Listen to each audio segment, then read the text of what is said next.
السلام عليكم متابعينا الكرام، مشاهدي قناة الجرينتا الجزائرية في كل مكان. وقبل أن نبدأ الفيديو، وإذا كنت أول مرة تشاهد قناتنا فلا تبخلوا علينا بوضع لايك للفيديو والاشتراك في القناة ليصلكم كل جديد أولا بأول دون عناء البحث عليه. كما علمنا أن معظم محبي القناة لا تصلهم فيديوهاتنا، وذلك بسبب عدم الاشتراك والتفاعل مع الفيديوهات. لذا فضلا منكم اشتركوا في القناة وفعلوا زر التنبيهات، ولن نبخل عليكم بأي جديد إن شاء الله. أكد مهاجم المنتخب الوطني الجديد أنيس حاج موسى استعداده لتقديم الإضافة المرجوة منه من قبل المتتبعين لمشواره الكروي ولأول استدعائه للمنتخب الوطني.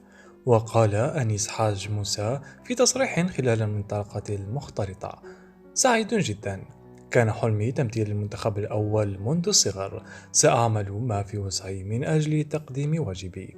وأضاف مهاجم الخضر: أريد تقديم مستويات كبيرة مع فريقي.